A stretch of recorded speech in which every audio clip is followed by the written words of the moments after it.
God ஆண்டவர் இயேசு கிறிஸ்து நாமத்தினாலே வாழ்த்துக்கள். ஒரு வசனத்தை வாசிக்கிறேன்.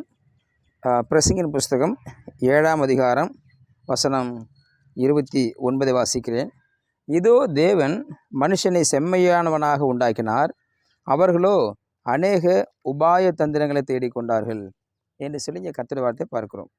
ஞானியாகிய சாலமோன் இங்கே சொல்லுகிற வார்த்தை என்னவென்று சொன்னால், மனுஷனை தேவன் ஞானமாய் உண்டாக்கினார், மனுஷனை செம்மையாய் உண்டாக்கினார். Perfect. God has made a man with perfect. மிகவும் நேர்த்தியாய் செம்மையானவனாக தேவன் மனுஷனை உண்டாக்கினார். ஆனால் மனுஷனோ அநேக உபாய தந்திரங்களை, மனுஷன் தந்திரசாலி. ஆதாமை முதலாவது ஏற்றது யாருன்னு ஏமாற்றினது ஒரு தந்திரமான பிசாசு. பாம்பின் ரூபத்தில் வந்து அவன் ஏமாற்றினான் என்று சொல்லி பார்க்கிறோம். ஆகவே இன்றைக்கு மனுஷனுக்கு பிசாசின் குணாதிசயங்களும் சேர்ந்து வந்து விட்டதுனால அவனால் தந்திரத்தை மிக சுலபமாக செய்ய முடிகிறதாய் காணப்படுகிறது. ஆகவே தான் அவன் தந்திரமாய் நான் உருவாக்கப்பட்டேன் என்று சொல்லி தன்னைத்தானே அவன் புகழ்ந்து கொள்கிறான்.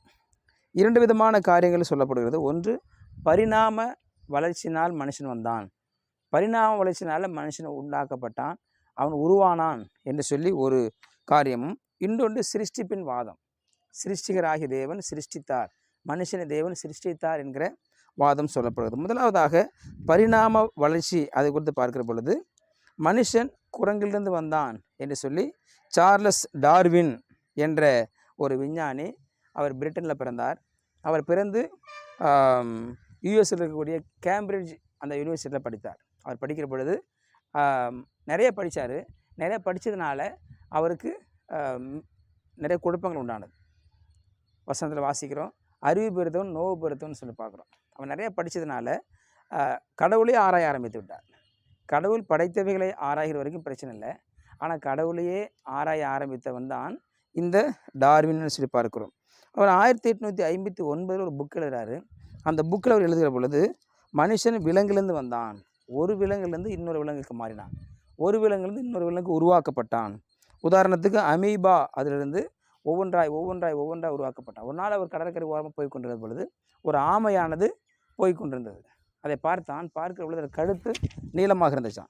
அப்போ நீளமாக இருக்கிறது பார்க்கிற பொழுது மனுஷனுடைய கழுத்து போல இருக்கிறதே என்று சொல்லி அவனும் மனுஷன் இப்படி தான் வந்திருப்பான் என்று சொல்லி யோசிக்க ஆரம்பித்தான். ஆகவே தான் அவன் மனுஷன் உருவான ஒரு சம்பவத்தை கதையாக அவன் உருவாக்க ஆரம்பித்தான். ஆகவே தான் அமீபாவிலிருந்து ஒவ்வொன்றாய் பரிணாம வந்து அநேக விலங்குகள் மாறி வந்து கடைசியாக குரங்கிலிருந்து மனுஷன் வந்தான் என்று சொல்லி புஸ்தகத்தை எழுதி முடிக்கிறதை பார்க்கிறோம்.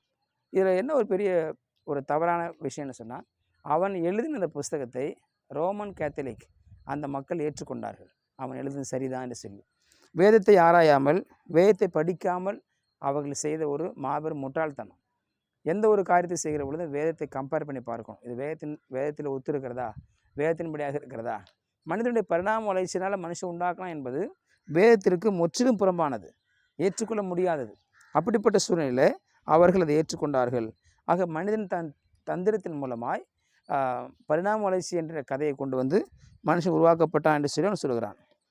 ஆனால் 1 கொரிந்தியர் வசனம் 15 அதிகாரம் வசனம் 39 வாசிக்கிற பொழுது மனிதனுடைய சரீரமும் மனிதனுடைய விலங்குகளின் சரீரமும் வேறாக இருக்கிறது. மாமிசம் வேறு, மனிதனுடைய மாமிசம் வேறு, விலங்குடைய மாமிசம் வேறு என்று எழுதப்பட்டிருக்கு. அப்படின்றால் மனுஷனுடைய மாமிசம் விலங்குடைய மாமிசம் ரெண்டு கம்பேர் பண்ண முடியாது. விலங்குகளுடைய மாமிசம் மனிதன் உண்பதற்காக வைக்கப்பட்டிருக்கு. தேவன் மனுஷனுக்காக விலங்குகளை படைத்தார், ஆனால் மனுஷனை அவரை ஆராதிக்க படைத்தார். ஆனால் மனுஷனோ தான் விலங்குலேருந்து வந்தேன்னு சொல்லி அவன் சொல்லிக் கொள்வதை பார்க்கிறோம். அதே போல் ஆதியாகமம் 2:7 வாசிக்கிறோம், தேவனுடைய ரூபமாய் அவர் சிருஷ்டித்தார். ஆகவே பரிணாம வளர்ச்சி என்பது முற்றிலும் பொய்யானது. பரிணாம வளர்ச்சி என்பது மனுஷனுடைய கற்பனையின் கதை. அதோட கற்பனையின் கதையினால் அவன் அநேக தவறுகளை செய்து அவன் டார்வின் பரிணாம கொள்கை என்கிற ஒரு காரியத்தை கொண்டு வந்தான். அதைத்தான் நமக்கு வாசித்தோம், மனுஷனவை செம்மையாய் படைத்தார், உங்களை என்னை ஆண்டவர் செம்மையாய் படைத்திருக்கிறார், நேர்த்தியாய் படைத்திருக்கிறார். நான் பிறந்த இடம் சரியானது, பிறந்த கிராமம் சரியானது, பிறந்த பட்டணம் சரியானது, பிறந்த ஊர் சரியானது, எல்லாம் தேவன் நமக்கு சரியாய் நேர்த்தியாய் படைத்திருக்கிறார். அப்படிப்பட்ட தேவன் நம்மை சரியாய் படைத்திருக்கிறதை விட்டு நான் இப்படி இங்கேருந்து நல்லா இருந்திருக்கும், அங்கேருந்து நல்லா இருக்கும் என்று சொல்லுவது நல்லதல்ல. ஆகவே தேவன் படைத்த இடத்துல சந்தோஷமாக இருப்போம். காரணம், அவர் நம்ம செம்மையாய் படைத்திருக்கிறார். நம்ம வைத்திருக்கிற இடம் சரியானது, நாம் படிக்கிற பாடம் சரியானது, வேலை செய்ய இடம் சரியானது, திருமணம் செய்து கொண்டிருக்க இடம் சரியானது, தேவன் நமக்கு பிள்ளைகளை கொடுத்துருக்கிறது சரியானது, எல்லாமே சரியானது தான். ஆக தவறானது ஒன்றுமே இல்லை. தேவன் ஒரு நாளும் தவறு செய்ய மாட்டார். ஆகவே சரியானது நமக்கு செஞ்சிருக்கிறார். ஆகவே நம்ம சரியான தேவனை ஆராதிக்க நாம் கற்றுக்கொண்டிருக்கிறோம். கர்த்தர் நம்ம தெரிந்து கொண்டிருக்கிறார். ஆகவே அவரோடு கூட இணைந்து பயணிப்போம். கர்த்தர் நம்ம குடும்பத்தையும் ஆசீர்வதிப்பார். ஜெபிக்கலாம். பரிசுத்த நாளுக்கு ஸ்தோத்திரங்கள் கேட்ட வார்த்தைகளை நன்றி செலுத்துகிறோம். நீங்கள் எங்களை செம்மையாய் படைத்திருக்கிறீர். ஆனால் மனுஷனும் தன்னுடைய உபாய தந்திரத்தின் மூலமாய் கடவுள் இல்லைன்னு சொல்லி எதிர்பார்க்கிறோம். ஆனால் நாங்களும் உங்கள் தெரிந்து கொள்ளும்படியாக எங்களை தெரிந்து கொண்டிருக்கிறீர்களுக்கு நன்றி செலுத்துகிறோம். இந்த வார்த்தைக்கு ஒரு கர்த்தர் ஆசீர்வதிப்பீராக. உங்களுடைய கருத்தை தாழ்த்து விடுகிறோம். இயேசுவின் நாமத்தில் ஜெபிக்கிறோம் நல்ல பிதாவே. ஆமேன். ஆமேன். You will be succeeded.